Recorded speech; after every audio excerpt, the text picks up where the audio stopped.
പുഷ്പലതയും രാജനും. ഒരു കാലത്ത് ഇവർ ഭാര്യാഭർത്താക്കന്മാരായിരുന്നു. ഈ കാണുന്ന കോഴിക്കടയായിരുന്നു രണ്ടുപേരുടെയും ഉപജീവന മാർഗം.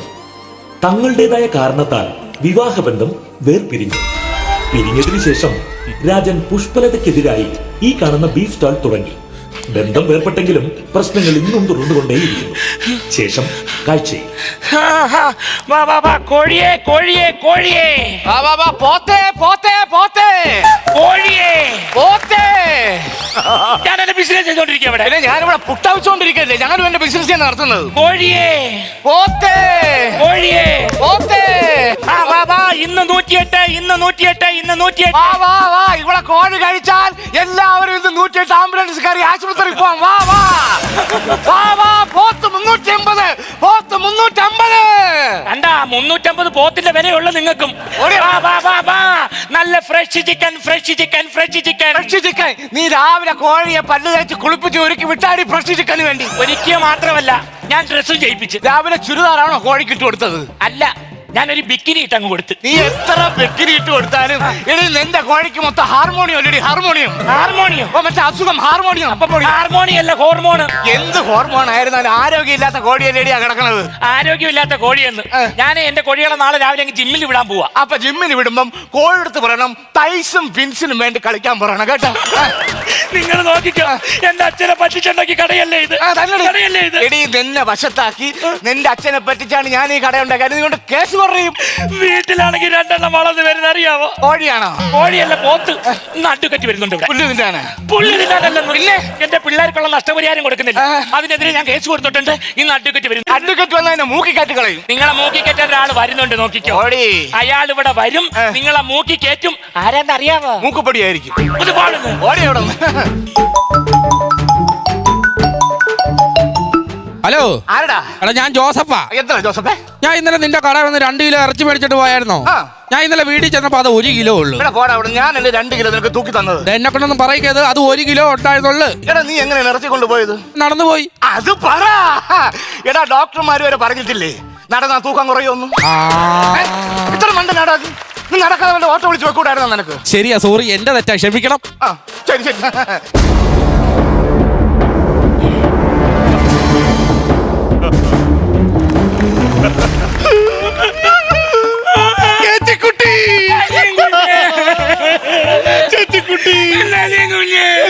ഞാനിവിടെ കിടന്ന് വളരെ പ്രയാസത്തിലായിരുന്നടാ. എന്റെ അമ്മക്കുട്ട, എടാ നീ ഇത്രയും നാൾ എവിടെ ആയിരുന്നു? ചേച്ചിക്ക് അറിയാമോ, കള്ളവണ്ടി കയറി ഞാൻ ആദ്യം കാല് കുത്തിയത് ബോംബെയിലാ. എന്നിട്ട് പൊട്ടിത്തെറിച്ചില്ലേ? അങ്ങനെ ചോദിച്ചേ? അല്ല, കാല് കുത്തിയത് ബോംബെയിലാന്ന് പറഞ്ഞു. ബോംബെ, അതായത് മുംബൈ. എന്റെ ചേച്ചി വിളിച്ചു വരുത്തിയ കാര്യം എന്താണെന്ന് പറ. വിളിച്ചു വരുത്തിയ കാര്യം ഞാനും ഇയാളുമായിട്ട് ഡിവോഴ്സ് ആയ 2 വർഷമായി. അത് അളിയനല്ലേ? അളിയൻ പുളിയെന്നെ വിളിച്ചു പറഞ്ഞു കേട്ടോ. എന്റെ പിള്ളേർക്കാണെങ്കിൽ ഒരു 5 പൈസ ഇപ്പൊ വീട്ടിലോട്ട് അയച്ചു കൊടുക്കുന്നില്ല. ഞാൻ പോലീസിനെ വിളിച്ചു, അഡ്വക്കേറ്റിനെ വിളിച്ചു, ഇയാൾ ഒഴിഞ്ഞു പോകത്തില്ല. അപ്പൊ എനിക്ക് മനസ്സിലായി ഒരു ഗുണ്ട വന്നാലേ കാര്യം നടക്കുള്ളൂ. സത്യം, നല്ല ഒത്ത ഒരു ഗുണ്ടനെ നമുക്ക് വിളിച്ചു വരുത്തണം. അപ്പൊ നീ ഗുണ്ടയല്ലേ? അയ്യോ, ഞാൻ കുട്ടിയാണ്. അല്ല, 916 ഗുണ്ടയാണ് ഞാൻ. നമ്മുടെ അച്ഛന്റെ ഇറച്ചിക്കട വരെ അയാളെ സ്വന്തമാക്കിയടാ. ചേച്ചി പേടിക്കേണ്ട കാര്യമില്ല, നമ്മുടെ അച്ഛന്റെ ഇറച്ചിയും കൊണ്ട് ഞാൻ ഇനി തിരിച്ചു വരത്തുള്ളൂ. മനസ്സിലായോടാ? അത് നിന്റെ തോട.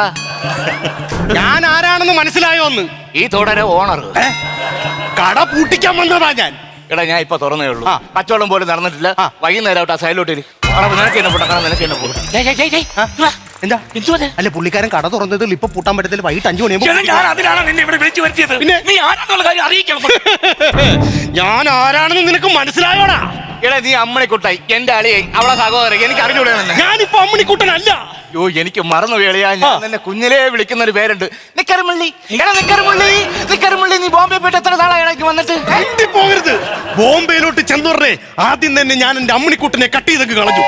എന്നിട്ട് എനിക്ക് പുതിയ പേരിട്ടു. എന്നെ അവര് വിളിക്കുന്നത് എന്തോന്നറിയാമോ? ആദിത്യ ഷെട്ടി. അപ്പൊ രണ്ടാമതായിരിക്കും പാന്റ് ഇട്ടത്. ആദ്യത്തെ ഷട്ടി, രണ്ടാമതല്ലേ പാന്റ് ഇടുന്നത്. അതല്ല, പേരാണ് പറഞ്ഞത്, ആദിത്യ ഷെട്ടി. ഓ അങ്ങനെ. ദേഹമുള്ളവരെന്നെ ബാബ എന്ന് വിളിക്കുമ്പോ കൂടെ അങ്ങ് പോകുമല്ലേ? എന്നെ ബാബ എന്ന് വിളിച്ചാ പോകാതിരിക്കാൻ പറ്റുമോ? ഞാൻ അവിടെ ചുമ്മാ ഇരിക്കും. ആര് ബാബ എന്ന് വിളിച്ചാലും ഞാൻ അങ്ങ് പോകും. ശരി, വാ വാ.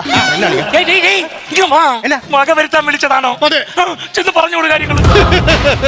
എടാ, നിനക്ക് ഞാൻ ആരാണെന്ന് മനസ്സിലായോടാ? എടാ എനിക്കറിയാം ഞാൻ ഇവളെ കല്യാണം കഴിച്ച് ഇവളെ വീട്ടിലോട്ട് ചെല്ലുമ്പോഴത്തേക്ക് ഈ ചുവന്ന ചുരിദാരത്തവൻ ഇത്രേ ഉള്ളു കേട്ടോ. അപ്പൊ ഇവന്റെ അമ്മ ഇവനെ കൊണ്ട് പാളയിൽ കുളിപ്പിക്കാൻ വരും. ഇങ്ങനെ കുളിപ്പിച്ചോണ്ടിരുന്ന സമയത്ത് ഒരു കുരങ്ങ് എടുത്തോണ്ട് ഒറ്റ ഓട്ടം. ഞാൻ പുറകെ ഓടി നോക്കിയപ്പോ കുരങ്ങ് ഒരു റബ്ബർ മരത്തിന്റെ മേളിൽ ഇവനെയും പിടിച്ചോണ്ടിരിക്കുക. ഞാനൊരു പഴം എടുത്ത് ഒരൊറ്റ എറി. ആ പഴം കുരങ്ങൻ തിരിച്ചെറിഞ്ഞു തന്നു. അതെന്നെ പഴം തിരിച്ചറിഞ്ഞേ? കുരങ്ങനെ മനസ്സിലായി ഒറിജിനൽ പഴം ഏതാണെന്ന്. അവസാനം പാടുപെട്ട് നിന്നെയും പിടിച്ചോണ്ടെങ്കിൽ വന്ന് ഇല്ലെങ്കിൽ ആ കാട്ടിൽ കൂടെ വല്ല വള്ളിയിലും തൂങ്ങി നടക്കേണ്ടി വരാറുണ്ട് ഇറക്കാൻ നീ. ഇപ്പൊ എനിക്കൊരു ഡൗട്ട് ഉണ്ട്. ഞാനെന്നാ പിടിച്ചോണ്ട് വന്നത് നിന്റെ അനിയനെയാണോ കുരങ്ങനെയാണോ? നിങ്ങൾക്കറിയില്ല, അതോ ലോകത്തിൽ ഞാൻ അറിയപ്പെടുന്നത് ഡോൺ. അതെന്തുവാ? എടാ, അതോ ലോകത്തിൽ ആദ്യമായി കാലുകുത്തിയ മലയാളിയാടാ ഞാൻ. എടാ, വാസ്കോഡ് ഗാമ കാല് കുത്തിയിട്ട് ഇത്രയും ബിൽഡപ്പ് ഇല്ല.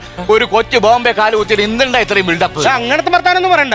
വാസ്കോഡ ഗാമ എവിടെ കാലുകുത്തി എന്നൊക്കെ എനിക്കറിയാം. എന്നാ പറ, വാസ്കോഡ് ഗാമ എവിടെ കാല് കുത്തിയത്? ചാപ്പാട്. ഇനി ഇവിടെ സംസാരിച്ചാൽ നിന്റെ ഊപ്പാട് വരും. പോടാ, പോടാ, പോടാ അവിടെ നിന്ന്. എന്റെ ഊപ്പാട് വരുത്തുന്ന പുള്ളിക്കാരൻ പറയുന്നു. എന്തായാലും നീ ഇവിടെ വന്ന് അവരെങ്ങനെങ്കിലും വക വരുത്തിയേ പറ്റുള്ളൂ. നീ ഒരു കാര്യം ചെയ്യ്, കത്തി എടുത്തൊന്ന് വരട്ടെ. അതായിരിക്കും നല്ലത്. ഇന്ന് ഞാൻ എന്തായാലും കത്തി എടുത്തിട്ട്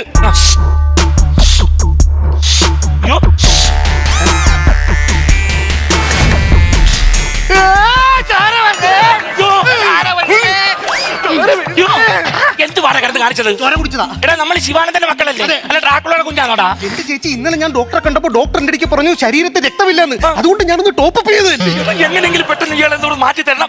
എന്തെങ്കിലും വക വരുത്തിയേ പറ്റുള്ളൂ. നിന്നെ ഞാൻ ഉപദ്രവിക്കൂടാ.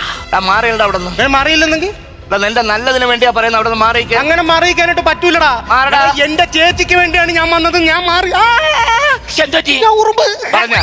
എന്റെ നല്ലതിന് വേണ്ടിയാണെന്ന് പറഞ്ഞ മാറി നിൽക്കാൻ പറഞ്ഞാടാ ഞാൻ. ചേച്ചി എന്നെ ഉറുമ്പ് കടിച്ചു ചേച്ചി. അല്ല, ഞാൻ ചോദിക്കട്ടെ, നീ ബോംബെന്ന് വന്ന ഗുണ്ടയാണോ അത് അലമാരിക്കത്തിരിക്കുന്ന ഉണ്ടയാണോ?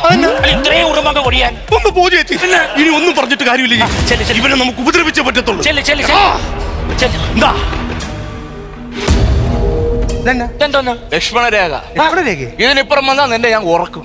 എവിടെ പോന്നടാ? ഞാൻ ട്രെയിനകത്ത് യാത്ര ചെയ്ത് ക്ഷീണിച്ച വന്ന് അപ്പുറത്ത് ചെന്ന് ഞാൻ ഉറക്കി തരാന്ന് പറഞ്ഞു. ബീഫിന്റെ കൂടെ കൊടുക്കുന്ന പറഞ്ഞു. എന്നെ വെട്ടിക്കേറി കൊടുക്കും. എടാ, എന്നെ വെട്ടിക്കേറാൻ നിനക്ക് ഒരിക്കലും പറ്റത്തില്ലടാ. പറ്റത്തില്ല. കണ്ടാടാ ഇത്? എന്തോ അത് പോത്തിന്റെ കണ്ണാ? പോത്തിന്റെ കണ്ണല്ല, പിന്നെ CCTV. CCTV? നീ എന്റെ രോമത്തിൽ തൊട്ടാൽ എല്ലാ ഇതിലും പിടിക്കും. നിന്നെ അകത്താക്കുകയും ചെയ്യും. പിന്നെ നീ ജന്മത്തിൽ വെളി ഇറങ്ങൂല. ജയിലിനകത്താണ്. എന്നെ ജയിലിനകത്ത് ചേച്ചി അതിനകത്ത് CCTV സെറ്റ് ചെയ്ത് വെച്ചിരിക്കുക. ഞാൻ ഒരു കാര്യം കിട്ടെ, അവനെ വരക്ക് ഇപ്പുറത്തോട്ട് ഇറക്കി തരാമോ?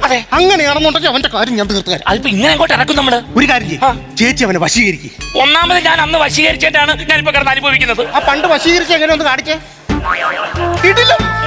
ഇതാണ് വശീകരണം. ഇതാണ് വേണ്ടത്. എന്നങ്ങോട്ട് വശീകരിക്കുക ചേച്ചി. പ്രിയനൊരാൾ ഇന്നു വന്നുവോ എന്റെ ജാലകത്തിലെ രാത്രി മൈന കാതിൽ മൂളിയോ ചാന്തത്തൊട്ടില്ലേ നീ ചന്ദനത്തൊട്ടില്ലേ കാറ്റു ചിന്നിയ ചാറ്റൽ മഴ ചിലങ്ക കെട്ടിയില്ലേ ചാന്തത്തൊട്ടില്ലേ നീ ചന്ദനത്തൊട്ടില്ലേ കാറ്റു ചിന്നിയ ചാറ്റൽ മഴ ചിലങ്ക കെട്ടിയില്ലേ ഇതായിരുന്നല്ലേ എന്നെ മയക്കി എടുത്തിട്ട് എന്നെ തട്ടാന്റെ പ്ലാൻ. അതൊന്നും ഇവിടെ നടക്കില്ല. ഇനി ഒറ്റ പണിയുണ്ട്. കുത്തി കുത്തി കുത്തി കൊല്ലാൻ എന്നെ പോലീസ് പിടിക്കത്തില്ലേ? എടാ, ഞാൻ എന്റെ വസ്തു, എന്റെ സ്വർണം, എന്റെ വണ്ടി എല്ലാം വിറ്റ് ഞാൻ നിന്നെ പുറത്തിറക്കും. ഉറപ്പാണ്. അങ്ങനെയാണെന്നുണ്ടെങ്കിൽ ഞാനത് ചെയ്യാൻ ചേച്ചി ചെയ്യും. പക്ഷെ എന്നെ അധോലോക നായകനായിട്ടൊന്ന് ബൂസ്റ്റപ്പ് ചെയ്യണം. എങ്കിലും എനിക്ക് വാസി കയറൂ. ഞാൻ ചെയ്യാം. ബൂസ്റ്റപ്പ് ചേച്ചി. ഈ നിൽക്കുന്നത് ആരാന്നറിയാമോ? ഇവൻ ഇവിടെ വന്നതിന് ഒരു ദൗത്യമുണ്ട്. ഇന്ന് നിങ്ങളുടെ അവസാനത്തെ ദിവസമാണ്. നിങ്ങളുടെ എല്ലാ സ്വപ്നങ്ങളും ഇവിടെ അവസാനിക്കാൻ പോവാ. ഇനി കാണാൻ പോകുന്നത് നിങ്ങളുടെ മരണമാണ്. ഏയ് അമ്മിണിക്കുട്ട, നീ കൊണ്ടുപോയി പള്ളക്ക് കേട്ട. ദൈവമേ, ഞാൻ അവിടുന്ന് ബോംബെയിൽ ഇവരെ കൊണ്ടുവന്നേക്കുന്നത് സ്വന്തം പള്ള കുത്തി ചാവാനാന്നോടാ.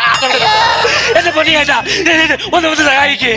ഒന്ന് മനസ്സിലാക്കി ആ കുത്തി കിടക്കുന്നത്. ഇപ്പൊ നിനക്ക് സമാനായ എടി, ഇതാണ് പണ്ടുള്ളവര് പറഞ്ഞിട്ടുള്ളത്, കൊടുത്താ കൊല്ലത്തും കിട്ടുമെന്ന്. ആംബുലൻസ് ഹോസ്പിറ്റലിൽ കൊണ്ടുപോ. മാറ്റ കൊണ്ട്